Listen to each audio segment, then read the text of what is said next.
Welcome to Mental Health and You. This podcast brings you the best information and advice from across the Norfolk and Suffolk Foundation Trust. Every fortnight, we will hear from one of our specialist areas, be it school and parent support, the Recovery College, wellbeing, or research.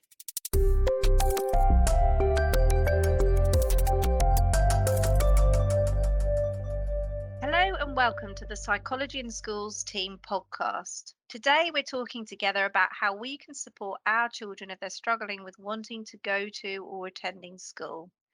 This is particularly relevant post-pandemic. We know lots of young people have struggled to get back into school following the difficulties over the last few years. I'm really pleased to introduce who we have with us today to discuss this really important topic. Firstly, welcome to Michaela, a parent who has lived experience in this area. Hi, Michaela. Hello, thank you so much for asking me to come on to the podcast today. I've got two children. I've got a 13-year-old and a 10-year-old. Both, unfortunately, over the years have struggled a lot with anxiety. And so, yeah, it'd be nice to share some of each other's views and ways that we can help each other in that topic. Great. Thanks ever so much, Michaela. And Linda. Hi, I'm Linda. I'm a senior psychotherapist who works in the Psychology in Schools team, which is part of the local children's mental health services. I guess I've worked in mental health services for years, so often have come across times where I've worked with young people and families who have struggled around attending school. And I guess part of that role of the work has also been linking in with school staff and thinking about how to support them. And so I guess, I think that experience is really going to sort of help inform my thoughts around what we'll talk around today.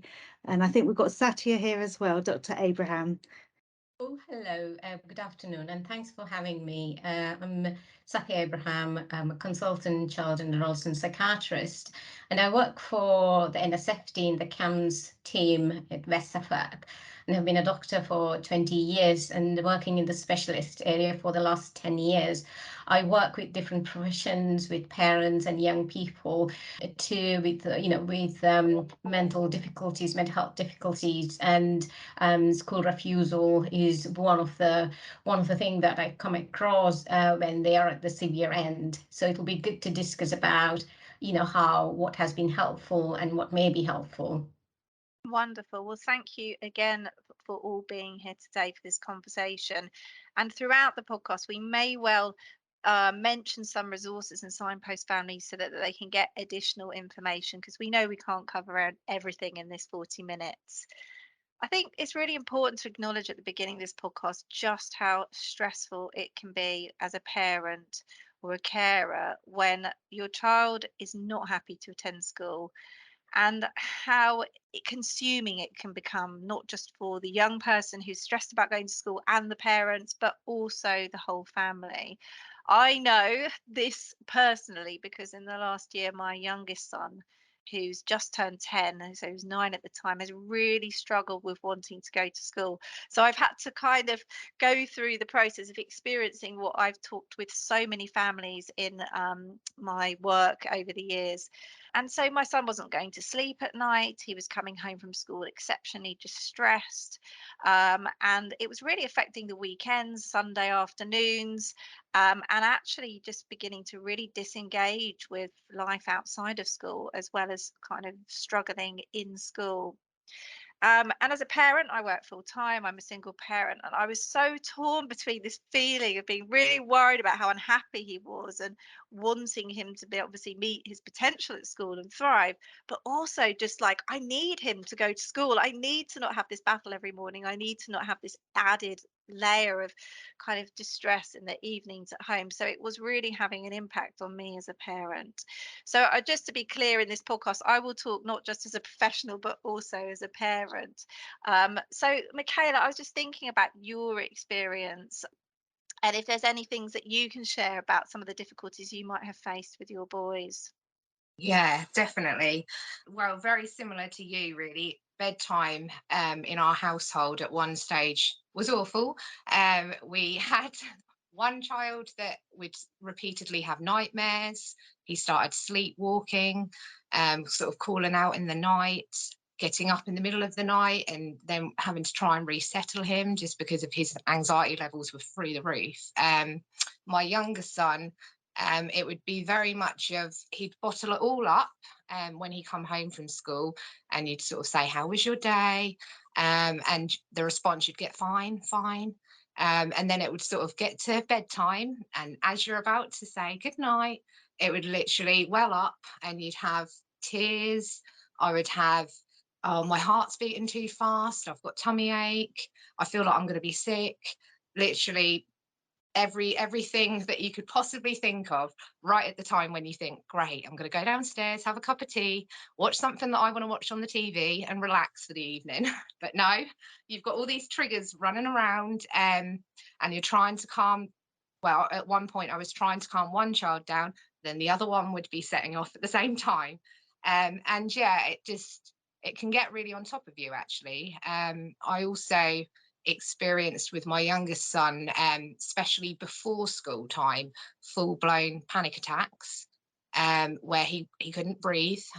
His chest would go really tight, he would have a tummy ache, and we actually did used to have vomiting as well. And that is kind of so hard to deal with, because you're seeing all of these sort of physical symptoms, but later on down the line, I then learned that these were they'd come from his brain, basically. So although he wasn't actually ill, he had anxiety. And I think as a parent, that was really hard for me to get my head around, because you're seeing your child being sick, you're seeing your child saying that they've got a headache and things, and then trying to explain to school that although your child has been sick this morning, it's because of anxiety and they haven't actually got a bug that anyone else can catch. Yeah, I mean, they were some really tricky things that I encountered, really. And Michaela, what you're talking about, I guess, is so helpful. You've explained it so clearly, the impact that anxiety can have on us physically, on our children physically.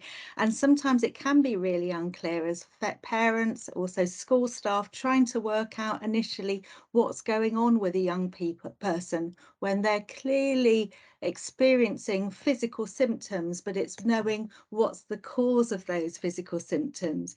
And I guess you sort of it took some while for you to work that out, and then of course trying to align and help school to understand is just another layer of pressure sometimes that parents can face with trying to negotiate this. And I guess what you said that I think is so important is how you talked about trying to help your child to understand what was going on for them. So what we know is that our bodies have been developed and are biologically set up to respond where our brain senses there's some threat, and stress can bring on that sense of threat, and that then brings on this release of hormones and chemicals throughout our bodies, which cause all those physiological symptoms that you've just been describing. And they can come on at bedtime, or like you say, they might also just come on in the morning, and can be so powerful that it can create a real fear in the person experiencing them. We know that sometimes people attend A&E because they're worried that what's going on with their body, and then they discover it is, just as you were talking about, a panic attack. If we can help our children to understand, when we've worked out and made sense that it is anxiety and not a physical cause that's bringing those things on, then our children themselves can tell their brain and say, oh, it's just my brain, it's just my brain looking after me. It thinks as a threat. And actually, by even telling our brains that can help to calm down the body and calm down that arousal and stop those chemicals from whooshing around the body. And so I guess just by you saying that, it sounds very simple, but teaching your children what's going on, it stops those chemicals keeping going and helps the body to settle, and gives our children a chance to sort of try and settle in themselves and try and work out what's going on. I wonder if there was anything else in particular, Michaela, that you found helpful in trying to support your children to manage their anxiety, and any particular techniques or relaxation strategies that you found worked with your children in particular. Well, with both of my children, I did end up, after doing I done lots of research myself to try and sort of have some creative ideas as to ways that I could help them, and get them to sort of talk about things rather than bottling it up. Um, and so yeah, so we used to play some games together. In the evening time. So that's something that we continue, to be honest, because I find that that's quite a good talking time. So I let them kind of come in from school, do whatever they like, which is gaming, um, and then we tend to have some tea, and then I call it sort of our calm time. So we tend to play some board games or card games, but at the same time we're talking about our day, we're talking about our experiences, if we've had any worries during the day, but it's sort of done, so I talk about my day as well. So it's not just them telling me all their problems. You know, if I've had a particularly bad day, I might also say, oh, well, mummy's not had a great day today either. Just so that they realise that it's like that for everybody. And then I find with both of my children, they do work well with routine. So we tend to then, once they've had their bath and things and calm time, we tend to then just chill out on the sofa, watch a bit of TV. But yeah, I mean, important wise, I mean, therapy has really helped with my two children. They have both had some like different therapists help them both, with learning about themselves, learning about their needs, and then doing some calming activities. So we've done a bit of meditation. There's different apps that you can upload onto your phone with some sort of different meditation techniques that you can use. Both of my children like the hand breathing technique. So you run your finger up and down your run one finger up and down the other fingers on your hand whilst sort of doing some deep breathing in and out. Both of them have found that really useful, and that tends to really calm them down when they're doing that. I sort of say, let's do our breathing together, and then we all do it together.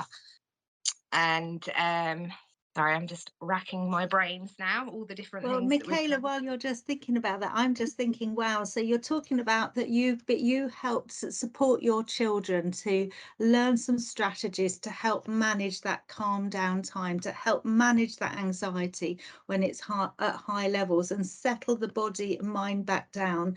And we know that things like hand breathing that you're talking about, you can easily search that on the internet and see lots of lovely video links about how to do that. But what I'm hearing is you were doing that with modeling, so doing it alongside your children. And one thing we know is that that can make a massive difference to supporting our children to learning these skills. And I guess it's really important just to highlight here how actually, unless we practice these skills around physiologically calming our body, we often don't find them that helpful to use just in a situation where we are struggling. And it will be exactly the same for our children. So it's a bit like learning an instrument or developing a skill in a support or in sport or in a craft. We need to practice it. So did you find there was a particular time of day that was helpful for you to do with your young people? Yeah, it was sort of after bath time. When we're sort of chilling on the sofa, we would try things like the meditation and things together. So yeah, I mean, my eldest found that particularly funny. It didn't actually the meditation didn't help him. He just thought it was hilarious. But my youngest child actually found that really, really helpful and really relaxing, and he liked the fact that I would sit and do that alongside him. So yeah, I mean, different things like that have really worked. Talking through problems, and talking through things that they struggle with also sort of has really helped with both of my children, alongside sort of the therapy side of it as well, and speaking with schools. I was just thinking, Michaela, about what you're kind of sort of describing here is really you as a parent finding a way to get yourself be in a bit of a different zone, because I know what it's like in the evenings. You're kind of manically trying to get your children to bed so you can have a glass of wine or whatever it might be.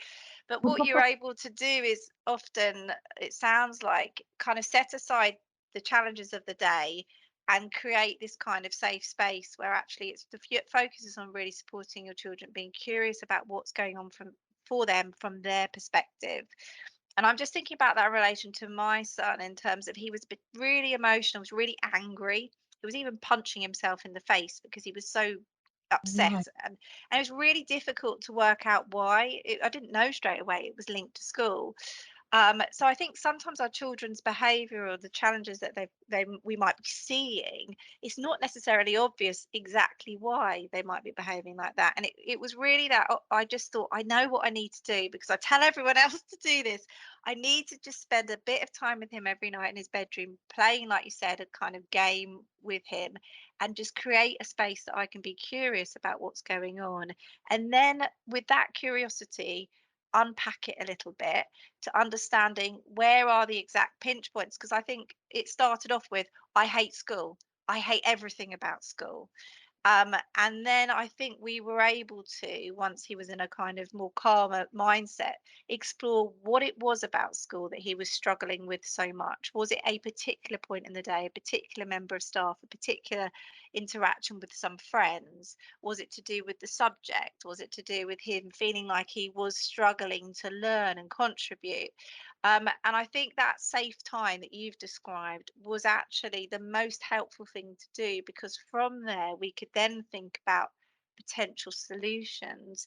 And I guess um, what we know about young people who struggle to go to school, the earlier that you can kind of find out what's going wrong and start to support that young person with getting back into school, the better.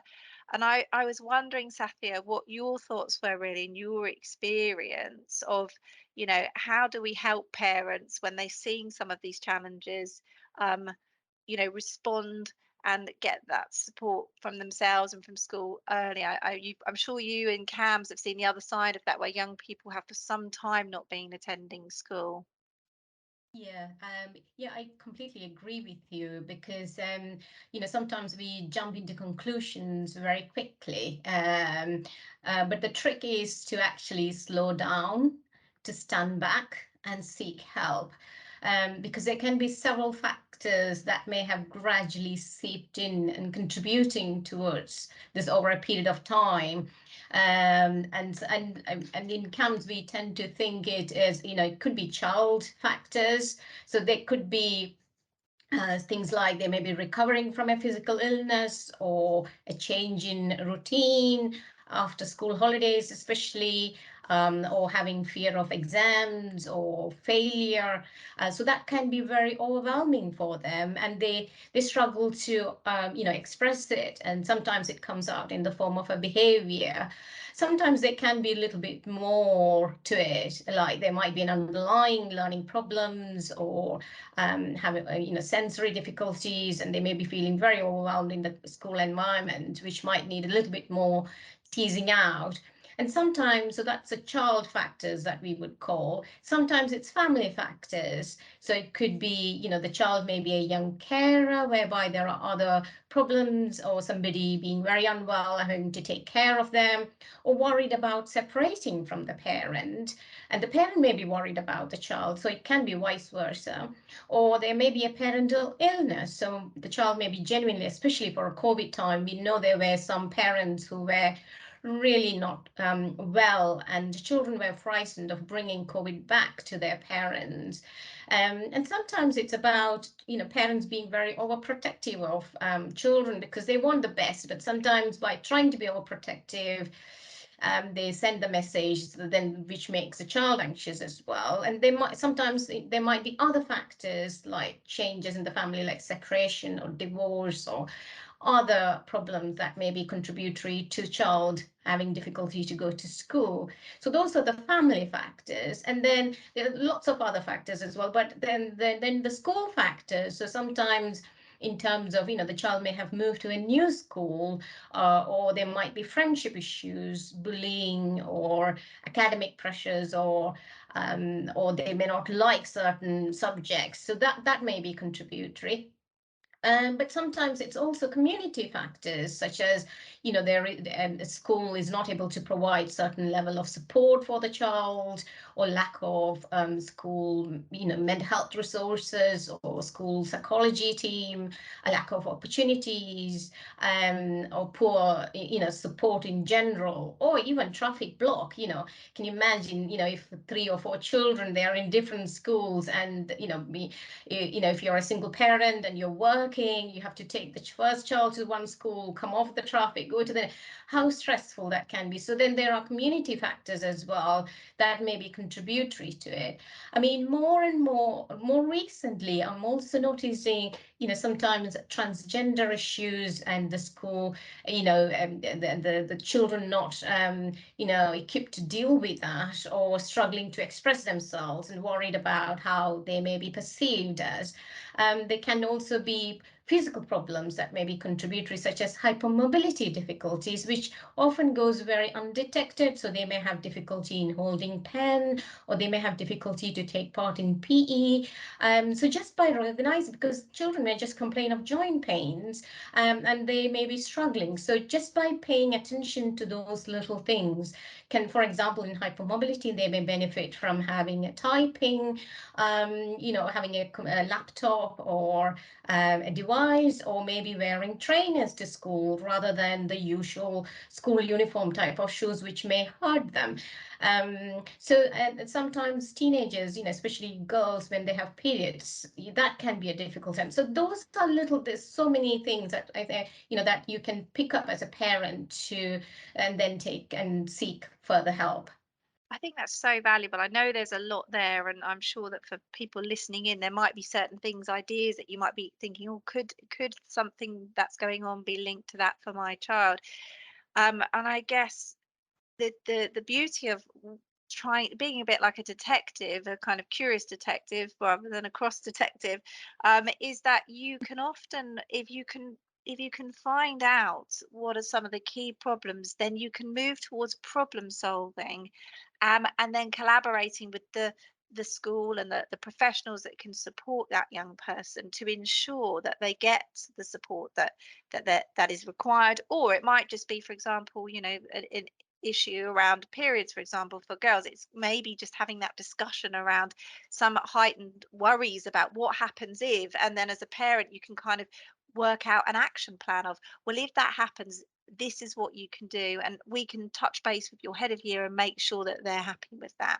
We're going to talk a little bit more about relationships with schools, and the importance of relationships with schools, and how we talk about our schools, and a little bit. But what I thought would be helpful to do is come back to Michaela, because I guess what I'm hearing from what you're saying, Sathya, is that many young people have additional vulnerabilities or skills deficits. They might really struggle, for example, with peer relationships and social skills, or sit with kind of sitting still, or whatever it might be. Or you mentioned hypermobility struggles with young people I know with dyslexia, for example. And I just thought, Michaela, I know that you probably can have a think with us out loud about how some of the vulnerabilities that your boys might have had an impact on their desire to be at school, and how you might have resolved that. Yeah, definitely. I mean, with both of my children, we have had a lot of their anxiety has been about them comparing themselves to their friends and people they sit next to, and not thinking that their work's as good as what it should be for, for the age or for in their class. I mean, both of mine have got dyslexia, and so they really struggle with English-based sort of classes and lessons. And so it was, I mean, with myself, once we realized, I mean, my youngest son, that was his big trigger, with his anxiety, was sort of doing lots of writing, because he thought that that was, something that he wasn't good at. And so at home we did some practicing of the writing, so that it wasn't such a big thing. It was getting to the point where every week that he knew that he was going to do a hot write, that he would have a panic attack, and I can't go in, I don't feel well. And it was kind of breaking down the barrier of him thinking that he was bad at something, that he wasn't at all. He just needed a little bit more support in that area. And now he actually really enjoys it. So he now actually in his spare time writes stories. So that was a bit of a winner, really. But I mean, with him particular, well, and my eldest, we did find that rather than having to keep writing, because both of my children have hypermobility in their fingers, me and the school sort of worked together, and we introduced a laptop, and that's taken the pressure off that, so that they're actually able to get their ideas out without having the barrier of the constant fingers hurting, and sort of struggling with the letter formation because of the dyslexia. And so they were able to actually show their skills off, which then stopped them feeling so anxious about that particular task in school. But I mean, I'm really lucky because the school that both of my children went to primary wise was really inclusive, and so I had lots of positive meetings with the Senko, and we'd go over sort of action plans, ways to help certain areas to prevent sort of the anxiety from flaring up again. And so yeah, so that side of things was really positive. It's just hard as a parent to sort of pick out what you think the trigger could be. And like you say, trying to be the detective a little bit. But when you do actually find if there is a particular thing that is triggering your child, when you get to the bottom of that, you can then see it from their point of view, and then things can sort of come together, and you can realize, quite how much a little bit of help or a little bit of support in a particular area, if they are struggling, can make such a difference on them being able to sort of succeed. And I think that's such an amazing point, really, because it's so much about enabling our children to build their confidence and their belief in themselves again, often, isn't it? Because I think quite often what we know about anxiety is if it drives us to not do the things that we're worried about, then the anxiety tends to get bigger, and we tend to lose opportunities to learn that we can do things that we thought we couldn't do. And we learn about solving problems. And I guess, Linda, I was thinking of you could kind of elaborate a little bit on thinking about the power of avoidance, and maybe go to Safia then to think about some top tips about what kind of advice and guidance we give to families when that might be a problem. Yeah, absolutely. I mean, I think when any of us are anxious, we actually know that what we want to do is avoid the things that we feel anxious about. Very often that is a common human response.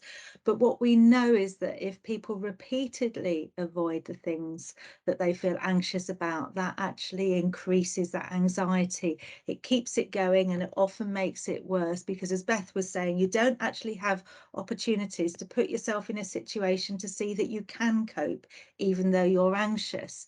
And I loved that your idea that you were talking about, Michaela, about doing this practice writing sessions with your boy at home.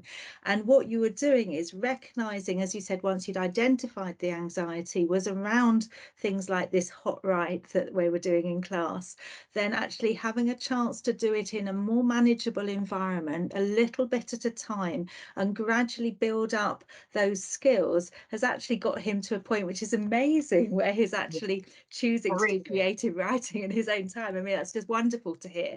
And I guess just as you have done, we know that the way to manage the things that are difficult, that our children can feel anxious about, is to support them in a very measured, gradual way to build up their skills, and that therefore learn to see that they can manage.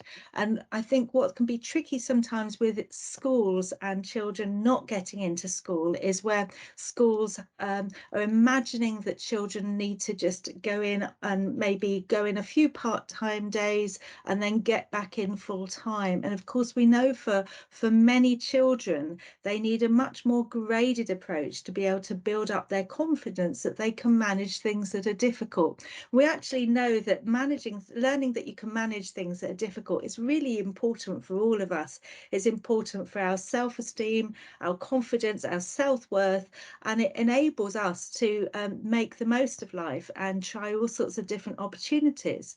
And as parents and carers, that's absolutely what we want for our children. So we can get caught up in this balance of trying to cosset them and keep them away from things that are causing the anxiety. But in fact, if we forget about getting that bigger perspective of longer term, then we will be doing them a disservice, because actually it's about helping support them gradually to face up to the things that can feel tricky with the right support in place. And that's really important to say. So you got support, Michaela, around the computing, and you said your school, it was great. The staff were very supportive around thinking about your child's needs. So we do need to make sure that the other things that are going on are addressed. So if there is other issues in schools, they do need to be looked at so that the child can feel safe enough to gradually return to school in a manageable way. And I guess the key thing there is, just as you were working with the staff in school around a plan, we would encourage all parents to really see if they can connect with somebody key in school to help make a plan that will work for their child, and have the child central to that plan, because they will know most what they can manage, and actually what order of all the different steps they need to take will help them have the most chance of success of getting back into the school environment. Satya. Covered a lot there, Linda. I think my top tips would be listen to your children with all your senses, with your eyes, ears, nose, feel them under your skin, observe your child with your heart, and you know your child best, believe in yourself, and watch out for what is happening. Appreciate and validate, but do not give unhelpful reassurances. Be realistic. Do one step at a time. Reach out to their school as early as you can. Be honest with them. Look at solutions and looking at triggers and maintaining factors. So be very kind, but firm approach, listening when they are, talking about their worries. Sometimes they may not tell you when you ask for it. Sometimes it may be, after dinner, when when they are not hungry, when they're not in pain, when they are calmed down, that they might start to talk. So watch for that moment when they are ready to talk to you. And create environments such as you did, Michaela, that when they feel that they're ready to talk, offering a moment of physical affection sometimes, or remaining calm for them to speak, and not being frustrated about the situation. There's also kindness in encouraging children to face their fears, because sometimes we think, oh my God, by pushing them I'm doing the wrong thing, but sometimes it's gentle encouragement, because this will promote more confidence and autonomy. Children are like sponge, because if you're anxious as a parent, they just soak up that anxiety, and then it just bounces off each other. So just be mindful about that. And looking at skills development, such as what you said about the relaxation techniques, or how to deal with a bully, or how to seek help, identifying any specific learning difficulties and addressing them, just as you said about dyslexia or hyperflexibilities, and dealing with any sensory processing difficulties, watching out for that, and looking for any other concerning symptoms, like, are they persistently low in mood, or showing any withdrawal, or any self-harm, or, are they using any drugs or anything like that. So just to be totally, if there are concerns that, you think that you don't know, seek help immediately. That's what I would say. Thanks. That's so great, Sophia, to have all those ideas. And I think one of the things that I hear a lot from young people is that when they tell their parents something, they see their parents' face as being quite angry. And when I speak to parents, the parents are like, "We're not angry, we're just really worried." And I think it's just such an important thing to hold on to as a parent. I know myself, when I'm worried or I hear something sad or difficult, I tend to do a face which to a young person looks like I'm cross with them. And so I have to be really careful and considerate about non-verbal body language when my children or young people I'm working with um, are telling me things that I'm having feelings myself about. And I sometimes have to say, by the way, I'm not angry with you. I'm not cross. I have to be really explicit because we know, particularly adolescents, when they look at neutral faces, they see angry faces because of the way their brains are wired. So quite often I have to say, this is my curious face, particularly for young people I don't know. This is me showing I care about what's happening to you. It's not because I'm judging you or angry with you. And I just think it's been a really helpful tip. And actually, I often tell young people, your mom's not angry with you. She's really worried about you. And I remember a few adolescents saying, this is revolutionary to know that that face is my mom's worried face, not her angry face. So I just thought I'd throw that into the mix. But I just very briefly, because we've only got 5 minutes left, but I just thought, what we've been talking about raises the question of relationships with schools and some of the messages we might unintentionally reinforce with our children if we're feeling frustrated with school, and whether or not we feel like they're meeting our child's needs quickly enough. And it's very natural for us as parents to come to the defense of our children and to feel distressed and upset if we feel like school are not meeting our child's needs or contributing unintentionally in some way to the difficulties. And for me, I had to really think carefully about that with my son and make sure that I wasn't accidentally reinforcing his sense of that school's not a great place to be. But I also needed to validate his experience and not kind of say, oh, don't be so ridiculous. You were at a lovely school. How can you be so, the first world problems kind of thing. So I think that's a really difficult balance to get as a parent. And I guess one of the things that I found helped me with that was I thought, school isn't going to provide everything for my child. They can't. And we worked out what was going wrong for my child and what he needed, and school wasn't able to provide that entirely, and that's fine because it wasn't in their remit. But what I did was, as I went out and thought about how we could get some more of those things outside of school, it made what we did outside of school even more important. So I signed my son up to go to do football after school and to do a few more activities that are really meaningful and important to him.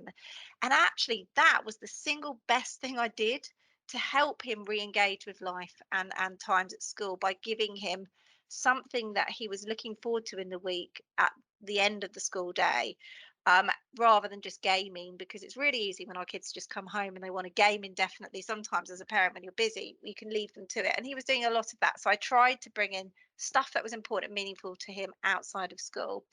So I just think it's kind of important to reinforce the idea that we, as parents, we can unintentionally reinforce some of the feelings our children have by airing our own frustrations and difficulties. It's quite important to keep those boundaries in place and model, okay, that's difficult, but let's think about how we can, come up with a solution to this problem together.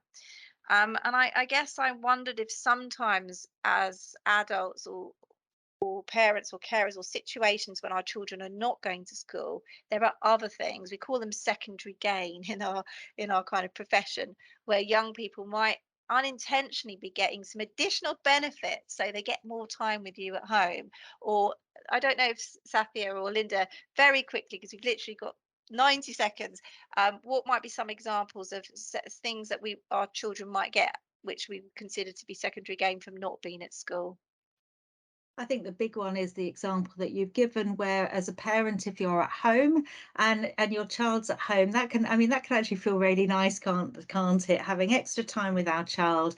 If you've got a parent who's unwell and that child might actually be helping to do a bit of looking after the parent at home, then these are all reasons that actually a child might want to be at home. Or maybe the child is worried about a parent, and so they prefer to be with them more of the time because they're concerned. And I guess that raises an important thing, that we know that sometimes children don't want to speak to their parents about their worries because they're actually worried that they've got enough going on. They don't want to add something else in. And I guess that's a really tricky one, isn't it? Because as parents, we want to encourage them to speak to us. But I guess it's suggesting that and encouraging our children to have other trusted adults who they can communicate with to be able to share some of those worries. Because as you said, Michaela, the starting point and as Sathi has talked about, is absolutely trying to understand what the problem is. And so as parents, making yourself available for your children, so that, and being aware of the times they might just be around and want to catch you, is really important. But it's also giving them other opportunities of other routes and other strong relationships with trusted adults that they can speak to help raise what the difficulties are. Because at that point, then you can actually get in really clearly and have a clear idea of what's going on. Then you can make a good plan to bring about change. And I guess what's really important here is to think about, if we are noticing as parents and carers early on that there start to be some issues with school, any opportunities, as Beth's talked about, to find positive things that your children can engage with will be really important. But equally, if we think about their experience in school, trying to encourage and foster those relationships with their friends, and encouraging some out of school meeting up with friends. And so that will be another push factor to help get your child to school. We know that lots of young people have really struggled after the pandemic when there weren't the extra school activities. And I've had reports of quite a few young people who've been referred into our service and then actually don't now need that support, because post the pandemic, or the worst of the challenges with lockdown, things have returned to more normal and they are starting to engage more with their friends, and there's more clubs and activities that are happening in school. So I would say, in terms of prevention, trying to get your children to really find some things where possible within school that they can engage with, or encouraging a positive relationship with a particular staff member, with other peers, or in other activities, can all be really key. And as Beth said, if that's not possible within school, finding that somewhere else, but opportunities to motivate them to get into school will really help, especially to help that balance if there's other things that feel tricky for them in the school environment. Thank you, Linda.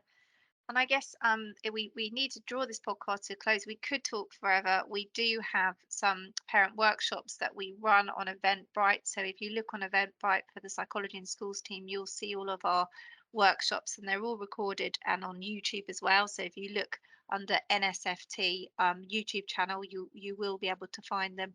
We're going to put some signposting in the show notes. We would encourage, as much as possible, collaboration with school as early as possible, and that can feel quite difficult if school letters come out which feel quite punitive around attendance. And so most schools have an education welfare officer. They are really keen. Everyone really has the same intention largely, which is to support a young person thrive at school and think about what the alternatives are if that's proving to be too much of a challenge. Because obviously we must also acknowledge that not every young person, school isn't right for every single young person. So I think that's important to acknowledge. I just think it'd be nice to yeah, Linda. And just to say, I guess, that sometimes it can feel like, when there's a lot of pressure, that the best option is just to remove your child from school. But I just advise that you really take care before you do that, because there are lots of services that are out there that all link into your and need you to be enrolled, or your child to be enrolled on the school register. So make sure you understand all the implications if you feel that school really isn't working for your child before taking that step. Thank you, Linda. And I guess I was just hoping for some last words from Michaela. Sorry to put you on the spot, but is there any last thoughts that you have at the end of this podcast that you think will be helpful that we haven't yet covered to share with parents? Just stick with it, really. I know it's difficult. It can seem really like, oh my gosh, I don't know, what to do to help my child. But do some research, try and get to the bottom of if there's a difficulty. And if there is, have meetings with the school, try and, put a little bit of a plan in place to support your child in school if there's some difficulties around school. Go through different relaxation techniques with your child. Try and make them feel at ease around you to talk about their problems. Yeah, just sort of basically everything we've covered. Wonderful. Well, thank you all so much for joining us today. It's been really lovely and interesting conversation. And hopefully for parents out there who are listening, there's some things, new ideas for you, and you might want to go and have a look at a little bit more detail at some of the resources that we've talked about, and it will be in the show notes. Thank you, everybody. Thank Bye you. bye. Bye-bye. Thanks.